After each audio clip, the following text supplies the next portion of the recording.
I-PAC কাণ্ডে মুখ্যমন্ত্রীর মন্তব্যের প্রেক্ষিতে আইনি নোটিশ পাঠানোর পর সোশ্যাল মিডিয়ায় হুঁশিয়ারি শুভেন্দু অধিকারী। সোশ্যাল মিডিয়ায় মুখ্যমন্ত্রীর উদ্দেশ্যে হুঁশিয়ারি দিয়েছেন রাজ্যের বিরোধী দলনেতা। নিজের এক্স পোস্টে শুভেন্দু অধিকারী লিখেছেন, মমতা বন্দ্যোপাধ্যায় দিশেহারা হয়ে পড়েছেন। তার পাঠানো মানহানির নোটিশে যে সময় দেওয়া হয়েছিল তা শেষ হয়ে গেছে। মুখ্যমন্ত্রী তার পাঠানো নোটিশের উত্তর দিতে পারেননি। কয়লা কেলেঙ্কারিতে জড়িত থাকা নিয়ে যে অভিযোগ করেছিলেন তা কাল্পনিক বুঝিয়ে দিয়েছেন মুখ্যমন্ত্রী।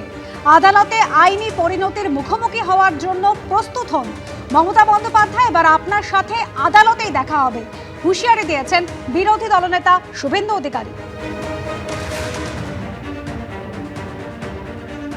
সোশ্যাল মিডিয়ায় মুখ্যমন্ত্রীর উদ্দেশ্যে হুঁশিয়ারি দিয়েছেন বিরোধী দলনেতা। তিনি নিজের এক্স পোস্টে শুভেন্দু অধিকারী মমতা বন্দ্যোপাধ্যায়কে নিশানা করেছেন এবং বলছেন যে মুখ্যমন্ত্রী দিশেহারা হয়ে পড়েছেন। তার পাঠানো মানহানির নোটিশে যে সময় দেওয়া হয়েছিল তা শেষ হয়ে গেছে, আর মুখ্যমন্ত্রী তার পাঠানো নোটিশের উত্তর দিতে পারেননি, অভিযোগ বিরোধী দলনেতা। আইপ্যাক কাণ্ডে মুখ্যমন্ত্রীর মন্তব্যের প্রেক্ষিতে এবার আইনি নোটিশ পাঠানোর পর সোশ্যাল মিডিয়ায় এভাবেই হুঁশিয়ারি দিলেন শুভেন্দু অধিকারী।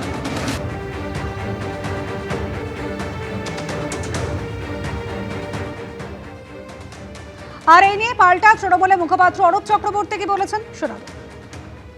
যারা চুরি করতে এসছে তারা বড় বড় গলাবাজি করছে, আর যখন কলকাতা পুলিশ মমতা বন্দ্যোপাধ্যায় যাওয়ার পরে চোরেরা কার্যত রণে ভঙ্গ দিয়ে পালিয়েছে, তারা এখন বড় বড় ডায়লগ দিচ্ছে।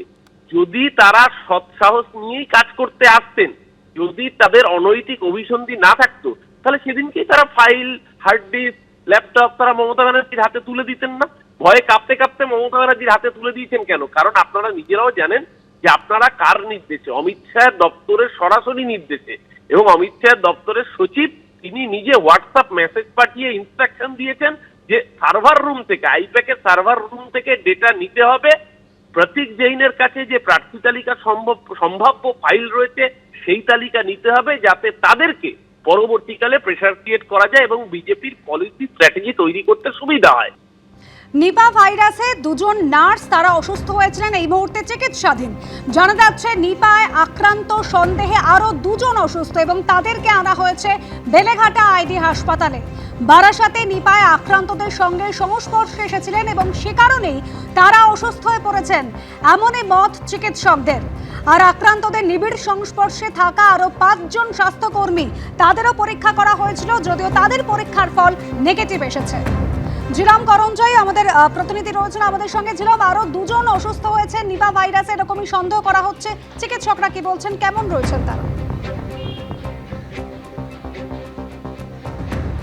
বেলেঘাটা আইডি হাসপাতালে বর্ধমান থেকে দুজনকে আনা হয়েছে। বর্ধমানের দুজন স্বাস্থ্যকর্মী, তার মধ্যে একজন নার্স, একজন ডাক্তার, এবং দুজন এই মুহূর্তে অসুস্থ নয়, তবে তাদেরকে সন্দেহ করা হচ্ছে যে তাদের উপসর্গ থাকতে পারে, এরকম একটা বিষয়। সতর্কতামূলক ব্যবস্থা হিসেবে তাদেরকে বেলেঘাটা আইডি হাসপাতালে এনে আইসোলেশন যে কেবিন আছে সেখানে রাখা হয়েছে। তাদের নমুনা সংগ্রহ করা হচ্ছে, 4 রকমের নমুনা নেওয়া হচ্ছে। 2টি রক্তের নমুনা, একটি সেরেব্রোস্পাইনাল ফ্লুইড নেওয়া হচ্ছে, আর ন্যাজোফ্যারিঞ্জিয়াল যে সোয়াব সেটা নেওয়া হচ্ছে। অর্থাৎ 4 রকমের নমুনা নিয়ে সেইগুলোকে ইতিমধ্যে সংগ্রহের কাজ শুরু হয়ে গিয়েছে এবং সেইগুলোকে পাঠানো হবে কল্যাণী এইমসে। তোমাকে আবার বলে রাখি, এই দুজন তারা বর্ধমানে স্বাস্থ্য দপ্তরের কর্মী, একজন চিকিৎসক এবং একজন নার্স। তারা যে নিপা ভাইরাস আক্রান্ত নার্স রয়েছেন, যিনি আক্রান্ত হয়ে এই মুহূর্তে বারাসাতের বেসরকারি হাসপাতালে চিকিৎসাধীন, তার সংস্পর্শে তারা এসেছিলেন। কারণ ওই নার্স অসুস্থ অবস্থায় বর্ধমান মেডিকেল কলেজ 2 দিন ভর্তি ছিলেন আইসিইউতে, এবং তাদের সংস্পর্শে যারা যারা স্বাস্থ্যকর্মী ছিলেন তার মধ্যে এই দুজন, একজন নার্স এবং একজন ডাক্তার, তাদের বিভিন্ন উপসর্গ দেখা গিয়েছে। তাই সতর্কতামূলক ব্যবস্থা হিসেবে তাদেরকে বেলেঘাটা আইডি হাসপাতালে আনা হয়েছে।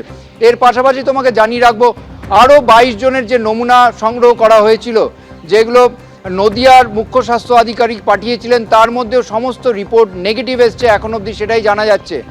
আরও একটি পদক্ষেপ যেটা স্বাস্থ্য দপ্তর এবং কেন্দ্রীয় স্বাস্থ্য মন্ত্রকের তরফে নেওয়া হয়েছে, সেটা হলো বেলেঘাটা আইডি হাসপাতালে একটি মোবাইল সোয়াব কালেকশন এবং স্যাম্পল কালেকশন ইউনিট এসছে। এই গাড়িটি এসছে মূলত আইসিএমআর এর গাড়ি, সেটি বিভিন্ন জায়গায় গিয়ে যেখানে যেখানে এন্ডেমিক জোন বা যেখানে মনে করা হচ্ছে অনেকে আক্রান্ত হতে পারে সেখানে গিয়ে স্যাম্পল কালেক্ট করতে পারবে, সেই প্রস্তুতি নেওয়ার জন্য ইতিমধ্যে সেই গাড়িটি এখানে রাখা হয়েছে। এখন দেখার পরবর্তীকালে এই গাড়িটি তারা কোথায় নিয়ে যান। তবে মোটের ওপর এখন অবধি যারা চিকিৎসাধীন রয়েছে তাদের শারীরিক অবস্থা স্থিতিশীল। আর অন্যদিকে বারাসাতের বেসরকারি হাসপাতালে যে দুজন রয়েছেন তাদের মধ্যে নার্সের শারীরিক অবস্থা এখনো সংকটজনক। যে আক্রান্ত হয়েছিলেন দুজন নার্স, তাদের শারীরিক পরিস্থিতি কিন্তু এখনো সংকটজনক। একজন নার্স গভীর কোমায় রয়েছেন এবং অন্যজন ভেন্টিলেশনে রয়েছেন।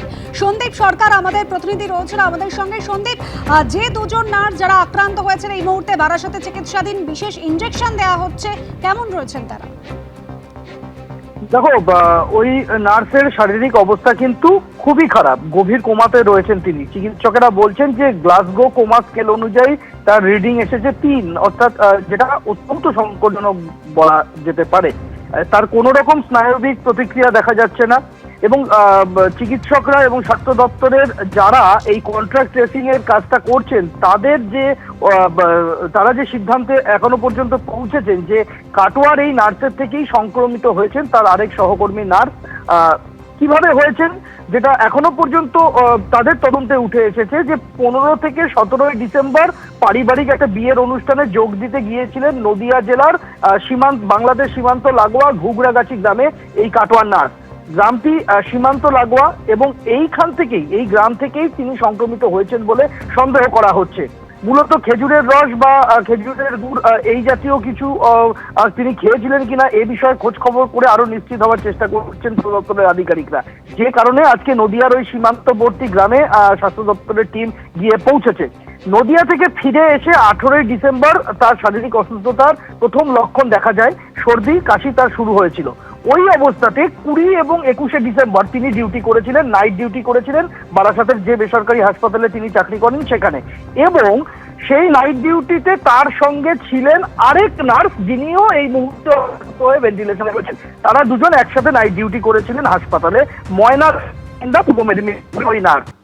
এই দুজনের শারীরিক অবস্থা এখনো পর্যন্ত বিপদমুক্ত তো নয়, অত্যন্ত সংকটজনক। ডাক্তাররা বলছেন আজকে স্বাস্থ্য দপ্তরের পরীক্ষা করেছেন, তার জন্য এদের জন্য একটা বিশেষ ভাইরাল ইনজেকশনের প্রয়োজন ছিল যেটা ভারতের কোথাও পাওয়া যাচ্ছিল না।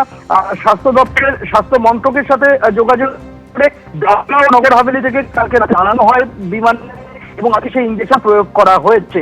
এই দুই নার্সের চিকিৎসা করেছিলেন এমন একজন চিকিৎসক ওই হাসপাতালে যিনি অসুস্থ হয়ে পড়েছেন, জ্বর এবং কাশি শুরু হয়েছে, তাকেও হাসপাতালে চিকিৎসাধীন থাকার পরামর্শ। সন্দীপ, তাদেরকেও কিন্তু চিকিৎসা পরিষেবার আওতায় আনা হচ্ছে। অনেক ধন্যবাদ সন্দীপ। এবিপি আনন্দ, এগিয়ে থাকে, এগিয়ে রাখে।